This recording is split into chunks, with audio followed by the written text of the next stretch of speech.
12 থেকে 14 বছরের জামা। হাই, আমি চান্দু। বিশ্বাস করো আমি আর নিজেকে সহ্য করতে পারছি না।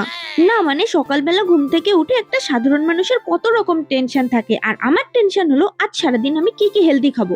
লোকে হেলদি কিছু খায় ফিট থাকার জন্য, আর আমার যা অবস্থা এই হেলদি খাওয়ার টেনশনেই না আমি একদিন পটল তুলি। ধুত্তেরি, এসব কথা ছাড়ো তো। দেখো আজ আবার একটু টক দই মাখা ছেড়ে ছোলা মাখায় শিফট করলাম, কিন্তু ওই যে আমার পোড়া কপাল, আমি খেতে বসলেই কোনো না কোনো একটা পার্সেল আসবে। আজ তো আবার এসছে মেডিকেল শপ থেকে। যাই হোক ওটার ভেতরে কি আছে একটু পরে দেখাচ্ছি, তার আগে ভাবলাম একটু টক দইটাও খেয়ে নি, মানে ওকে তো রোজ খাই, আজ না খেলে যদি আবার রাগ করে বসে।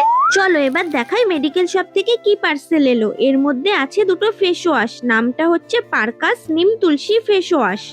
তো দেখো এখন আমি এই চান্দু আমি কি বলি, মানে তুই তো রেডি হবি তাই না, তো তুই রেডি হ, আমি বরং তোর একটা ভান্ডা ফাটিয়ে দিই। তো গাইস এই যে তোমাদের চান্দু তোমাদের সামনে এত বড় বড় ভাব দেখায়, তারপর বলে ওর নাকি 23 বছর বয়স। হ্যাঁ বয়সটা সত্যি, কিন্তু ওর কন্ডিশনটা দেখো, ও জামা কাপড় পরে 12-14 বছরের বাচ্চাদের। জাস্ট ভাবো। আমি চুপ কর চুপ কর। তো আমি জানি কি বলছিলাম, ও হ্যাঁ দেখো দেখো আমার দাদা বাড়ি এসছে। এর আগে তোমরা আমার দাদাকে কখনো দেখোনি, কারণ ও বাড়ি ছিল না। যাই হোক আজ আমার দাদার বৌদিরার গুলোর ইনভাইট ছিল আমার পিসির বাড়িতে, তাই আমরা বাইকে চেপে সবাই মিলে চলে গেলাম আর গিয়েই বসে পড়লাম খেতে। চলো তো খেতে খেতে দেখে নি কে কে নাম নিতে বলেছে। প্রেরণা, কিশোর, মিঠি আর সায়ন্তী।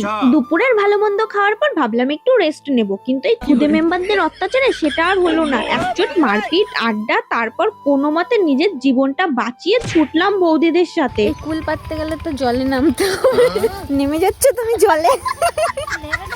তো এভাবেই বিকেল ভরে বৌদিদের সাথে আড্ডা মারলাম, কুল খেলাম। 2 hours later. ওরে বাবারে কি ভারী।